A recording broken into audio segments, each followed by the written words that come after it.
അങ്ങനെ ആ റിസോർട്ടിൽ നിന്നൊക്കെ ഇറങ്ങി നമ്മൾ നേരെ ഫുഡ് കഴിക്കാനാണ് പോയത്. ആനന്ദഭവനിലോട്ടാണ് നമ്മൾ പോയിരുന്നത്. നല്ലൊരു സദ്യേനു, ഒരുപാട് കറികളും കാര്യങ്ങളൊക്കെ ആയിട്ട് നമ്മൾ ആസ്വദിച്ച് തന്നെ കഴിച്ചു. എല്ലാവരും വയറ് ഫുള്ളാക്കി നേരെ അവിടെ നിന്ന് ഇറങ്ങി, കാരണം നമുക്ക് കുറച്ച് എനർജി ആവശ്യമാണ്. കഴിഞ്ഞ് നേരെ പോയിരുന്നത് സിപ്പ് ലൈനിലോട്ടാണ്. നമ്മൾക്ക് ഒരുപാട് നാളത്തെ ആഗ്രഹമാണ്, എൻ്റെ ഒരു ആഗ്രഹമായിരുന്നു സിപ്പ് ലൈനിൽ കയറണം, അതിൻ്റെ ആ ഒരു ഫീലൊക്കെ ആസ്വദിക്കണം എന്നുള്ളത്. നല്ല ഭയം ഉണ്ടായിരുന്നു, നല്ല പേടിച്ചിട്ടാണ് ഞാൻ കയറിയത്. പിന്നെ ഞാൻ എവിടെ പരിപാടി അവതരിപ്പിച്ചാലും അത് കൊളാവുന്നുള്ളൂ.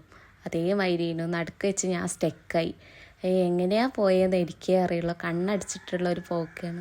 ഇനി ആരെങ്കിലും ഇതിലൊക്കെ കയറുന്നുണ്ടെങ്കിൽ കണ്ണ് തുറന്ന ആ ഒരു മൊമെൻറ്റ് നല്ല രീതിക്ക് എൻജോയ് ചെയ്തിട്ട് പോകണം. ഞാൻ അങ്ങനെയൊന്നും ചെയ്തില്ല. അതുപോലെ തന്നെ ഞാൻ പകുതിക്ക് വെച്ച് സ്റ്റക്കായി. ഞാൻ പഠിച്ചവനെ ഉമ്മാനപ്പാനെ എല്ലാവരും അവിടെ കിടന്ന് വിളിച്ച് കൂകയിനും. അങ്ങനെ ഒരാൾ വന്ന് എന്നെ രക്ഷിച്ച് കൊണ്ടുപോയി. ഞാൻ ജീവിതത്തിലേക്ക് തിരിച്ചു വന്നതാണ്. അവിടെ നിന്ന് നേരെ പോയത് മുത്തുങ്ക ഫോറസ്റ്റിലേക്കാണ്. അവിടെ പോയിട്ട് കുറേ ആന, കുരങ്ങൻ, പിന്നെ മറ്റേ മാനൊക്കെ ഉണ്ടല്ലോ, അതിനൊക്കെ